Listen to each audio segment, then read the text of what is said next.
नमस्कार। मैं अंजलि आर्या आप लोगों के बीच में आज 3 दिन के बाद में उपस्थित हुई हूँ और मैं इसके लिए क्षमा भी चाहती हूँ। कुछ निजी व्यस्तता के कारण मैं आप लोगों के बीच में वीडियो लगातार प्रसारित नहीं कर पाई, पर आइए आज पुनः आप लोगों से मैं मोबाइल के थ्रू मिल रही हूँ और इस मिलन में आर्य समाज गांधीपुरा बालोतरा और आर्यन कल्चर सोसाइटी का बहुत बड़ा योगदान है, क्योंकि उन्हीं के माध्यम से मैं आप लोगों के इस प्रकार से दर्शन कर पा रही हूँ और कुछ बातें आप लोगों को कह पा रही हूँ।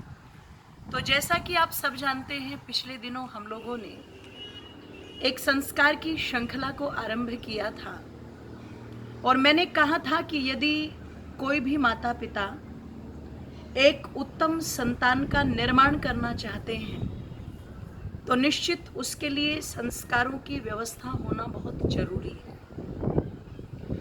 और ये कोई अंधविश्वास, कोई पाखंड नहीं है, अपितु ये पूरी की पूरी वैज्ञानिक प्रक्रिया है जिसका सीधा सीधा संबंध हमारे खान पान, हमारे आचरण, हमारे व्यवहार, हमारे विचार, इन सभी क्रियाकलापों से होता है।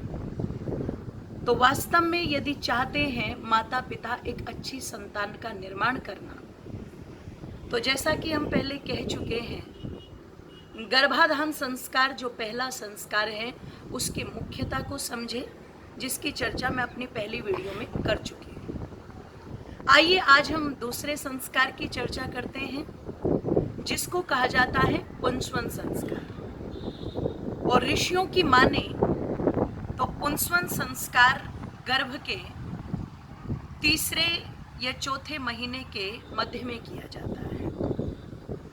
यह संस्कार कुछ इस प्रकार का है, जैसे आप लोगों ने देखा होगा आज मोबाइल का जमाना है और यदि कोई हमारा चित परिचित, हमारा रिश्तेदार, हमारा मित्र, सगा संबंधी हमसे मिलने के लिए हमारे घर आता है तो निश्चित उसके आने की हमें बड़ी प्रसन्नता होती है। और कई बार जब आने में देरी होती है तो हम पूछते रहते हैं बीच बीच में, ठीक से तो आ रहे हो, कोई परेशानी तो नहीं है, कोई समस्या तो नहीं है। तो माने ये जो पुंसवन संस्कार है ये भी उस बालक की उस सुखद यात्रा के लिए ही है कि तुम स्वस्थ तो हो, तुम अच्छे से तो हो।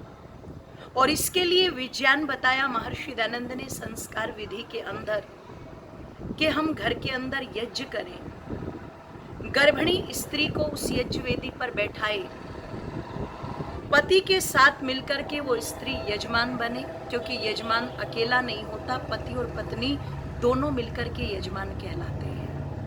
और निवेदन कर दूं, ये जान लीजिए कि प्रत्येक संस्कार में यज्ञ अनिवार्य है, क्योंकि यज्ञ एक चिकित्सा पद्धति है जिसके माध्यम से उत्तम सामग्री का प्रयोग करके कई प्रकार के रोगों का निवारण भी किया जाता है।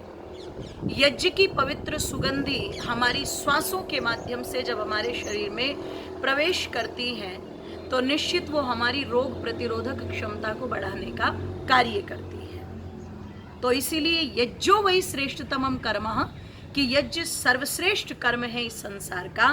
तो प्रत्येक क्रियाकलाप श्रेष्ठ व्यक्तियों के वो यज्ञ से ही आरंभ होते हैं। यज्ञ किया जाए, उस यज्ञ में पवित्र वेद मंत्रों से आहुतियां दी जाएं और यज्ञ होने के पश्चात में गिलोय, और आपने देखा होगा बरगद के जो कोमल कोमल आगे की कोपल होती है उनको ले ले, पीपल की जो आगे की कोपल होती हैं उनको ले ले, और गिलोय, शंखपुष्पी आदि ये भी ले सकते हैं।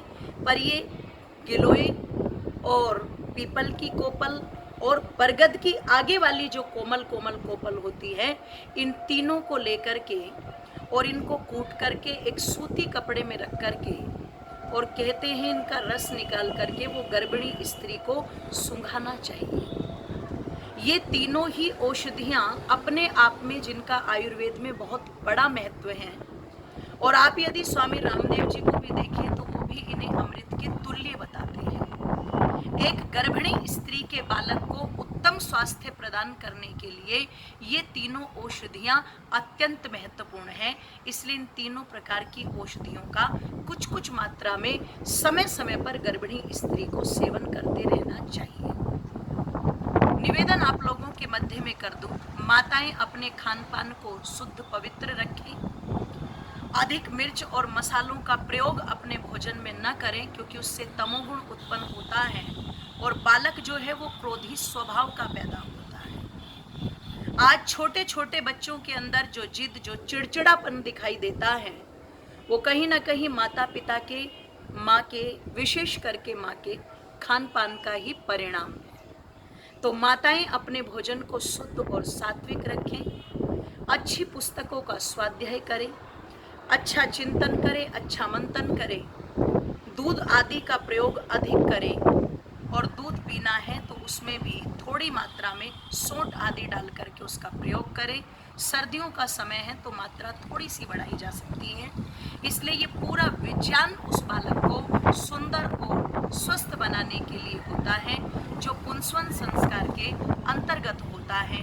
आशा है आप मेरी इन बातों को समझेंगे और अपने जीवन में अपनाएंगे। आप सभी का बहुत बहुत धन्यवाद।